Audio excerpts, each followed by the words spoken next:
अस्सलाम वालेकुम दोस्तों, लिनक्स ऑपरेटिंग सिस्टम एडमिनिस्ट्रेशन के अगले कोर्स के साथ हाज़िर हूँ। यहाँ पे हम इंशाल्लाह पढ़ेंगे लॉग मैनेजमेंट को।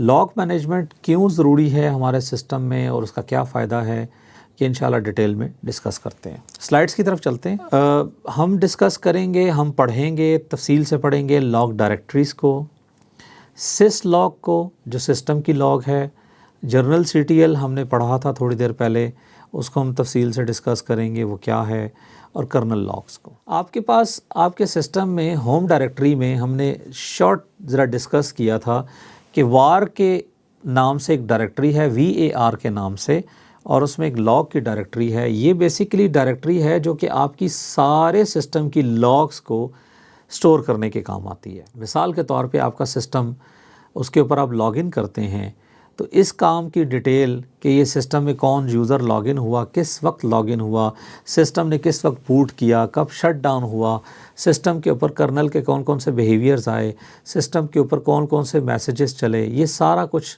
इस लॉग की डायरेक्टरी में सेव होगा। ये आपकी लॉग्स को मैनेज करता है ऑपरेटिंग सिस्टम लेवल पे, सर्विसेज लेवल पे और एप्लीकेशन लेवल पे। ऑपरेटिंग सिस्टम से मुराद ये है कि आप ऑपरेटिंग सिस्टम पे कोई काम कर रहे हैं, जिस तरह आपने इसको बूट किया, इसके डिस्क के कोई प्रोसेस चलाए, या इसके ऊपर कुछ सर्विस सॉफ्टवेयर इंस्टॉल किया, ये कुछ सर्विस चलाई, ये सारा कुछ मॉनिटर होगा। सर्विसेज में जिस तरह हमने यहाँ पे HA प्रॉक्सी की सर्विस चलाई है तो उसकी लॉग्स को हम यहाँ देख सकते हैं कि HA प्रॉक्सी की लॉग्स चल रही हैं और उसके अंदर एरर्स आ रहे हैं, ये प्रॉपर चल रही है, वो दोनों हम यहाँ गौर से देखेंगे। फिर आपके पास कोई और एप्लीकेशंस हैं जो आपने कस्टम एप्लीकेशंस बनाई है, या कोई और एप्लीकेशन जो आप सिस्टम पे चला रहे हैं, तो उनकी लॉग्स भी आप सिस्टम के अंदर मॉनिटर कर सकते हैं। चूँकि हम उबंटू का सिस्टम इस्तेमाल कर रहे हैं तो इसके अंदर डेबियन बेस्ड सिस्टम के अंदर वार के अंदर लॉग के अंदर सिस लॉग की एक फ़ाइल है जो कि ग्लोबल एक्टिविटीज़ को सेव करती है। ग्लोबल एक्टिविटी से मुराद है इस सिस्टम के अंदर होने वाली हर किस्म की एक्टिविटी, इंक्लूडिंग आपका जो सिस्टम स्टार्ट हुआ, पावर अप हुआ और वो जो काम हुआ, वो सारा कुछ। अच्छा, जो दूसरे हैं हमारे पास सिस्टम रेड हैट बेस्ड जो आपके ऑपरेटिंग सिस्टम्स हैं, उनकी जितनी लॉग्स हैं आप वार लॉग मैसेजेस के नाम से सिस्टम वाइड सेव करते हैं। डेबियन में जब भी आपका कोई यूज़र लॉगिन होगा, लॉग आउट होगा, तो उसकी सारी सिक्योरिटी रिलेटेड डिटेल्स जो हैं आपकी वार लॉग के अंदर auth.log की फ़ाइल में जाएंगी, जबकि आपका जो रेड हैट बेस्ड सिस्टम है उसकी सारी लॉग्स जाएंगी वार लॉग सिक्योर की फ़ाइल के अंदर। अच्छा, अब हमारे पास एक ख़ास किस्म की लॉग फ़ाइल है जो कि हमारे कर्नल के बिहेवियर को मॉनिटर करती है। कर्नल का बिहेवियर से मुराद ये है कि आपके सिस्टम में जो कर्नल चल रहा है उसके रिलेटेड कोई प्रॉब्लम आई या कोई अपडेट्स आई या कर्नल ने कोई एक्शन परफॉर्म किया, तो वो सारा कुछ आपका यहाँ पे इस फाइल में सेव होगा, वार लॉग kernel.log की फ़ाइल के अंदर। इसमें अगर आप गौर करें तो ये कर्नल के इवेंट्स को, एरर्स को, वार्निंग लॉग्स को और सारी चीज़ों को यहाँ पे सेव करता है, जो कि आपको सपोर्ट करती है कर्नल लेवल पे ट्रबल शूटिंग के लिए। कर्नल लेवल ट्रबल शूटिंग एक हार्ड कोर्स का काम है, इस कोर्स में हम वो नहीं कर रहे, लेकिन वो आपके लिए फ्यूचर में अगर आप सीखेंगे तो काफ़ी बेनिफिशियल होगा। खैर, उसकी हर डेली रूटीन में आपको ज़रूरत नहीं पड़ती क्योंकि हम कर्नल लेवल के डेवलपमेंट नहीं करते। तो ये उन लोगों का काम है जो कर्नल लेवल की डेवलपमेंट करते हैं और उसकी ट्रबल शूटिंग करते हैं, तो इस वजह से इस कोर्स के अंदर मैंने शामिल नहीं किया। वार लॉग क्रॉन, आपको याद है क्रॉन टैब्स हमने चंद दिन पहले पढ़ा था, तो उसके जितनी भी इंफॉर्मेशन है स्केड्यूलर टास्क की लॉग्स सारी इस फाइल के अंदर आती है कि कौन सा टास्क किस वक्त परफॉर्म हुआ और उसकी बेस पे क्या एक्शन हुए। फिर आपकी एप्लीकेशंस हैं, उनकी लॉग्स आपको एप्लीकेशन की लॉग्स के अंदर कोई सेपरेट लॉग फोल्डर नहीं है, फोल्डर सेम ही है, वार लॉग और एप्लीकेशन का नाम, वार लॉग और एप्लीकेशन का नाम। जिस तरह हमारी MySQL एप्लीकेशन है तो उसका नाम, उसके नाम से एक फ़ोल्डर होगा, अपाची 2 है तो अपाची 2 के नाम से, हमारी करंट मशीन के अंदर HA प्रॉक्सी है तो उस नाम से आपको ये लॉग की डायरेक्टरी मिलेगी एप्लीकेशन की। अब सिस लॉग क्या है, ये ज़रा इसको समझते हैं। Standard for creating and transmitting logs. Syslog service receive and process करती है syslog मैसेजेस को। आप लिसन करते हैं इवेंट्स को बाय क्रिएटिंग सॉकेट्स जो कि लोकेटेड हैं डेव के अंदर, लॉग के अंदर, जहां एप्लीकेशंस लिखती हैं। ये गौर करिएगा, ये वार लॉग नहीं है, ये डेव लॉग है। ये डेव के अंदर लॉग की डायरेक्टरी है जहां पे आप सॉकेट प्रोग्राम के थ्रू आपकी सारी एप्लीकेशंस उसके ऊपर लिखती हैं, राइट करती हैं एप्लीकेशन उसके ऊपर लॉग, और ये उसको उस जगह को मैनेज करता है। It can write messages to a local file, forward messages to a remote server. ये इंटरेस्टिंग है। अक्सर ये होता है कि आप एक इन्वायरमेंट में काम करने जाएं प्रोडक्शन ग्रेड में, तो वहाँ एक से ज़्यादा सर्वर्स होते हैं, तो आप हर सर्वर के ऊपर अपने लॉग्स को मैनेज नहीं करते, बल्कि एक सेंट्रल लॉग सर्वर्स बनाते हैं। उसको हम क्या कहते हैं? सेंट्रल लॉग सर्वर, जिसमें आपकी जितनी भी लॉग्स हैं, जितनी भी सिस्टम की लॉग्स हैं, उन सारी लॉग्स को आप एक सेंट्रल सर्वर पे मूव करवाते हैं, जिसको हम रिमोट सर्वर के नाम से कहते हैं। फिर आप बहुत सी एप्लीकेशन इस्तेमाल कर सकते हैं, इंक्लूडिंग rsyslog-d और syslog-ng। ये दो एप्लीकेशंस हैं, और इसके अलावा और बहुत सी एप्लीकेशंस हैं जो कि इस्तेमाल होती हैं लॉग सर्वर के तौर पे, और आप अपनी लॉग्स को उन लॉग सर्वर्स के ऊपर, जो सेंट्रल सर्वर हमने बात किया, वहाँ पे इसको पोस्ट करवाते हैं। syslog प्रोटोकॉल में अगर आप देखें तो आपके पास RFC 5424 में ये सारा कुछ आपके पास लिखा आ रहा है। अगर आप गूगल में सर्च करें RFC 5424, तो ये आपकी transport protocol that specify how transmit logs over a network. ये बेसिकली आपकी ये रिमोट सर्वर की, ये जो आप बात कर रहे हैं syslog और rsyslog-d, syslog-ng, ये उनकी एक RFC है। ये बेसिकली रिक्वेस्ट फॉर कमेंट्स इसको कहते हैं, जिसको दुनिया के ग्लोबल स्टैंडर्ड्स में बनाया जाता है, और इन स्टैंडर्ड्स के अंदर रहते हुए आप अपनी जो रिमोट लॉग्स के सर्वर्स हैं उनको मैनेज करते हैं। Also defines a format and how messages are structured. ये इंपॉर्टेंट है। syslog ये डिफ़ाइन करता है कि आपका जो लॉगिंग का मैकेनिज़्म है वो कैसे लॉग करेगा। मिसाल के तौर पे टाइम क्या होगा, टाइम स्टैम्प कैसे होगी, और चीज़ें कैसे होंगी, ये सारी चीज़ों को वहाँ मैनेज कर रहा होता है। अब आप यूज़ करते हैं पोर्ट 514 को प्लेन टेक्स्ट लॉग मैसेज करने के लिए, और 6514 को इनक्रिप्टेड। सो हमने कोशिश ये करनी है कि जब भी रिमोट सर्वर बनाएं तो ये 6514 को इस्तेमाल करें, ताकि आपके मैसेजेस इनक्रिप्टेड में जाएं। इम्पॉर्टेंट चीज़ ये है कि आपका जो लॉग मैसेजेस हैं, अगर ये इनक्रिप्टेड नहीं होंगे तो हो सकता है आपके सिस्टम की कोई क्रिटिकल इन्फॉर्मेशन किसी और के पास चली जाए, जो कि रिकमेंडेड नहीं है।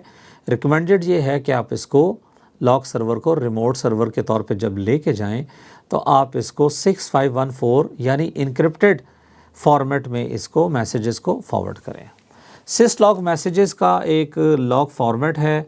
syslog message format consist of a standardized header message containing the logs content. Standardized header includes a timestamp, name of application, location where the messages originated and its priority. ठीक है जी, ये आपका syslog का पूरा mechanism था। अब हम बात करते हैं जर्नल CTL, जो कि एक यूटिलिटी है क्वेरी करने के लिए और डिस्प्ले करने के लिए आपके लॉग जर्नल डी के अंदर से। जर्नल डी स्टोर करता है लॉग डाटा को बाइनरी फॉर्मेट में। पिछले फॉर्मेट को हमने देखा था, उसमें क्या था? उसमें था आपका टेक्स्ट फॉर्मेट, स्टोर करता था टेक्स्ट फॉर्मेट में। यहाँ पे ये टेक्स्ट फॉर्मेट में स्टोर नहीं कर रहा, बल्कि इसका फॉर्मेट है बाइनरी। बड़ा इंटरेस्टिंग है। इसका मतलब ये है कि ये सिस्टम को इनहेरिटेड सिक्योरिटी प्रोवाइड कर रहा है। जर्नल CTL कमांड है जो कि इस बाइनरी प्रोसेस को, बाइनरी फाइलों को पढ़ने और प्रोसेस करने के काम आती है। Journal CTL is the way to read log messages processed by Journal D. For complete Journal CTL options, visit Journal CTL man page. तो man page से हम देखेंगे। अच्छा जी, to show all journal entries mentioning the start and end time, use simple Journal CTL command without any options. अच्छा जी, अब हम ये देखना चाहते हैं कि हमारी एक सर्विस है, हमारे केस में ये HAProxy.service होगी, याद रखिएगा। तो HAProxy.service का हम लॉग देखना चाह रहे हैं और ये कह रहा है कि यूजिंग यू करेंगे तो ये आपको उसकी सर्विस दिखाएगा, और जर्नल CTL-F करेंगे तो ये F की ऑप्शन के साथ आपको फॉलो करवाएगा लॉग, जिस तरह हमने पहले टेल की कमांड के साथ देखा था, तो ये आपको दिखाता जाएगा। और अगर आप कहें जर्नल CTL-U लेट से आपकी जो सर्विस है उसका नाम यहाँ HAProxy कर सकते हैं या MySQLD कर सकते हैं और आखिर में क्या हो -F, तो इससे क्या होगा, तो ये फॉलो करेगा आपके लॉग के पैटर्न को। जर्नल CTL-U, और अगर आप उसका फॉर्मेट देखना चाहते हैं JSON Pretty में तो आप ये देख सकते हैं। अच्छा, हमें शायद ये JSON समझना है लेकिन डेवलपर्स को ये समझ आता है, तो ये बड़ी आसानी से डेवलपर्स इस फॉर्मेट को इस्तेमाल कर सकते हैं। कर्नल लॉग, कर्नल लॉग क्या चीज़ है? कर्नल लॉग बेसिकली आपका dmesg के नाम से एक फ़ाइल है और dmesg की एक कमांड भी है जिसके ज़रिए हम सिस्टम की लॉग्स को boot time kernel ring buffer के तौर पे यहाँ पे सेव करते हैं।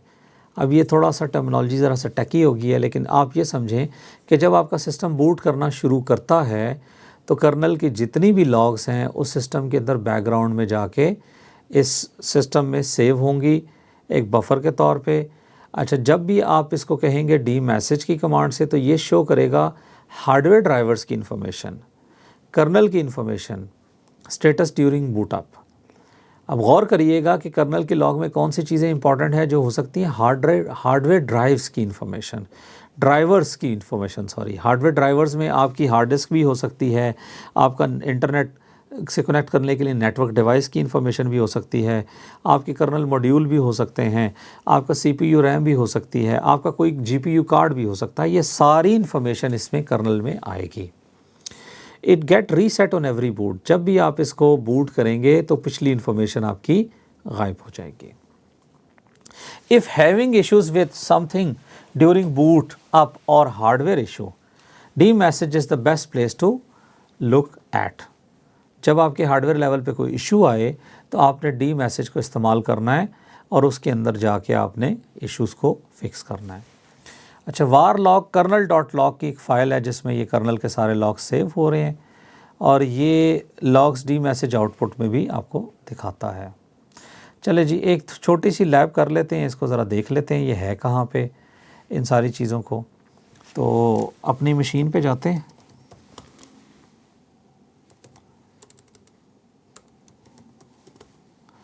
अच्छा जी, सूडो बैश कर लेता हूँ या फिर हम cd var लॉक करें तो आप उस डायरेक्टरी में बगैर उसके भी चले जाएंगे। ये आपको सारी फाइलें नज़र आ रही हैं। ls करें तो एक दफ़ा मैं इसको ls करें l के बजाय तो आपको ये दिखा रहा है ये .log की फ़ाइल है, boot.log की फ़ाइल है, btmp dmesg की लॉग है, फॉन्ट है, kernel.log है, syst log है, यहाँ पे आपको लास्ट लॉगिन नज़र आ गई है, ये आपको auth नज़र आ रही है। तो अगर मैं आपको tail-f करके auth की फ़ाइल से शुरू करूँ तो गौर करें कि ये आपको लॉग का फॉर्मेट दिखा रहा है। ये दिखा रहा है सबसे पहले डेट, ये फॉर्मेट में month, date, time, second, machine का नाम और जो हुआ है। ये कह रहा है change password history for HAProxy, background में हुआ है। अच्छा जी, बाबर ने लॉगिन किया है TTY-PT0 से और ये उसकी इस वक्त करंट वर्किंग डायरेक्टरी है और यूज़र उसने यहाँ से sudo बैश किया था, ठीक है जी, और कमांड चलाई थी local CTL। If you remember, ये हमने थोड़ी देर पहले चलाई थी। तो जो जो हम यहाँ पे करेंगे हमें नज़र आएगा। लेट से मैं यहाँ लॉगिन करता हूँ। तो अब आप गौर करें तो इसने फ़ौरन ये सेशन रिकॉर्ड कर दिया है और उसने कहा कि भाई देखो रूट यूज़र से UID करके ये इसने लॉगिन कर लिया है। ठीक है, ये हमारे पास एक फ़ाइल थी।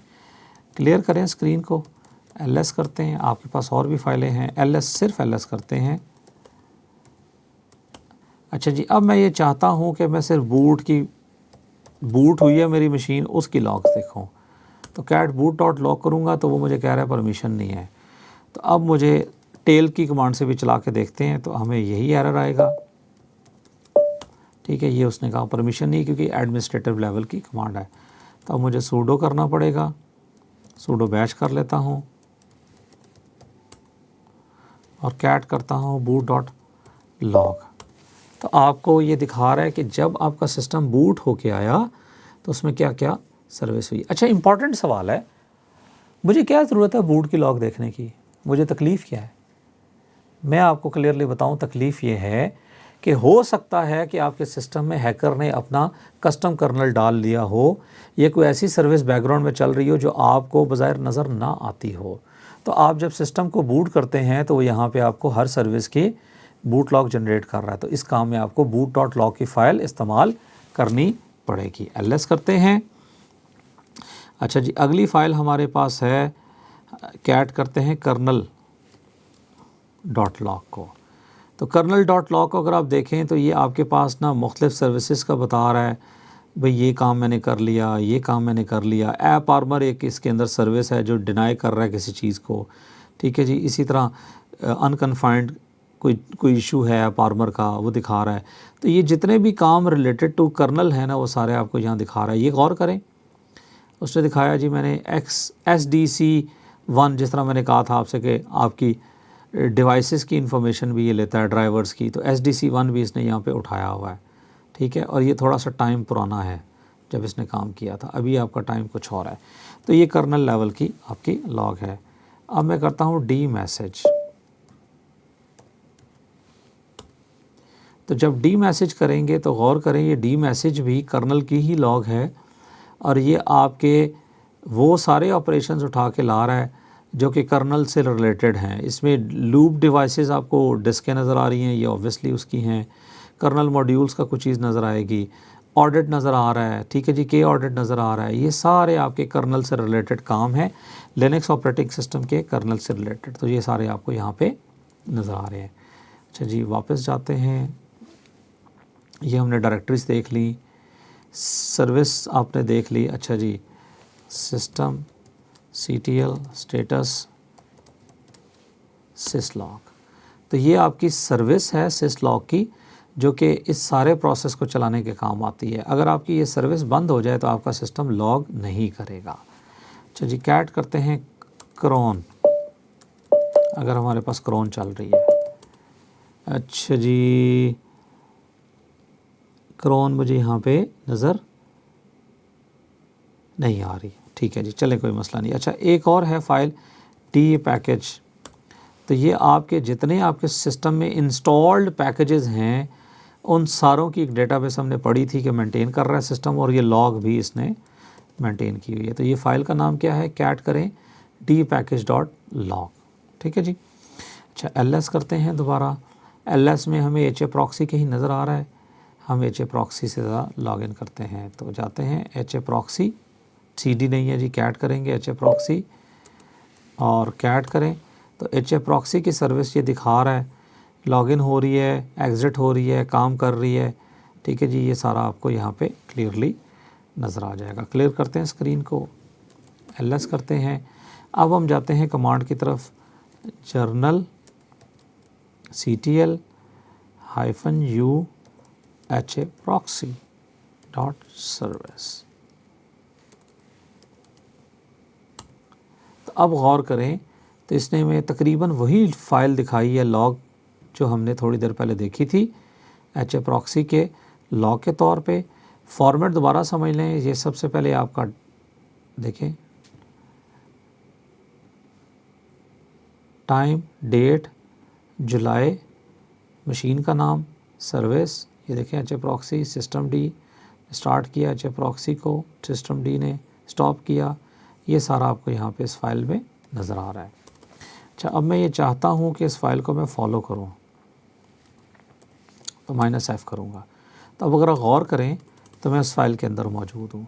अगर मैं अभी कोई भी काम करूँगा इस मशीन से, इस फाइल का, तो ये आपकी HA प्रॉक्सी वाली मशीन के ऊपर काम करेगा। अच्छा, एक हमने काम किया था, मैं उसको ज़रा आपके सामने, अगले सेशन में हम ये देखेंगे IP टेबल्स को, और मैं ज़रा आपके सामने HA प्रॉक्सी को एक्सेस करता हूँ। लेट अस सी के लॉग में क्या फ़र्क आता है, ठीक है। अच्छा, ये अभी लेसन मोड पे नहीं है, नेट स्टार्ट ANTP करें तो हमारे पास कुछ और सर्विसेज चल रही हैं जिसकी वजह से ये प्रॉब्लम कर रहा है। खैर उन सर्विसेज को मैं फ़िक्स करूँगा और फिर आपको इंशाल्लाह दिखाऊँगा। चलें कोई नहीं, ये हम एक आध सेशन और कर लेंगे इसका। चलें, तो आपकी ये जो HA प्रॉक्सी की सर्विस है, आपने जैसा कि यहाँ पे देखा इट्स वर्किंग, और ये उसकी आपको लॉग फाइल दिखा रहा है। और टेल -f से या आपका उसकी फ़ाइल के नाम से अगर हम देखें तो इसने हमें दिखा दिया फॉलो करते हुए। वापस जाते हैं जी, ठीक है। डी मैसेज भी हमने देख लिया, कर्नल की फ़ाइल भी देख ली, आपने सर्विस के नाम से भी देख ली, ठीक है, और आपने ये पूरा गौर से देख लिया। तो करने को ये बड़ा शॉर्ट सा काम होता है, थ्योरी ज़रा इम्पॉर्टेंट होती है समझना। तो ये हमने देख लिया कि जी ये क्या काम कर रहा है, किस तरह काम कर रहा है, लॉग सिस्टम हमारे लिए कैसे इम्पॉर्टेंट है। जर्नल, मैं एक और कमांड आपको चला के दिखा देता हूँ। जर्नल CTL एंटर करें तो अब आपके सिस्टम में होने वाली सारी सर्विसेज की जो लॉग्स है ना, इंक्लूडिंग ये कर्नल के लॉग, ये सारी आपको अब दिखाएगा, हर चीज़ आपको दिखाएगा। ठीक है जी। अच्छा जी, एक लॉग फाइल है जो मैंने आपको नहीं दिखाई, मैं दिखाना चाहूँगा, वो है सिस लॉग। सिस लॉग की फ़ाइल में अगर आप देखें तो आपके सिस्टम वाइड पे जितने भी मैसेजेस चल रही हैं, ये देखें उसके अंदर मैं ये स्पेस भी क्रिएट करता हूँ तो ये सारे आपको दिखा रहा है। और बैकग्राउंड में ये सारी चीज़ें जो है ना, जिस तरह ये कंटेनर की कुछ फ़ाइलें हैं उनके ऊपर कुछ कर रहा है, तो ये सारी चीज़ें अपने लॉग के अंदर मैनेज करता जा रहा है। खैर, ये डायरेक्टरी है, इसको आपसे मैं रिक्वेस्ट करूँगा कि इसको तफसील से एक दफ़ा इन सारी फ़ाइलों को देखें, इनको कैट की कमांड से इन डायरेक्टरियों के अंदर जाएं, और आपको ये जितनी डायरेक्टरियाँ नज़र आ रही हैं ना, ये डायरेक्टरियाँ बेसिकली इस वजह से नज़र आ रही हैं कि इन डायरेक्टरियों में आपकी लॉग फाइल्स मौजूद हैं। ठीक है जी। तो मैं यहाँ पे सिर्फ एक काम करूँगा, snap remove micro K8s -- classic जो हमने इंस्टॉल किया था, क्लासिक पे वो मान नहीं रहा, तो इसको मैं रिमूव करता हूँ। और अब ये रिमूव करने पे लग गया है, ये अब मेरी मशीन को इजी कर देगा। जो अभी हमने छोटे छोटे इश्यूज़ देखे थे, जब हमें इसकी ज़रूरत होगी तो इंस्टॉल कर लेंगे। तो चलो मिलते हैं अगले सेशन में इंशाल्लाह। यहाँ पे इसको मैं क्लोज़ करता हूँ और उम्मीद है कि आप इसको प्रैक्टिस करेंगे तफसील से, और अगर कोई सवाल होगा तो फ़ोरम के ऊपर उसको क्वेश्चन भी करेंगे। अल्लाह हाफ़िज़।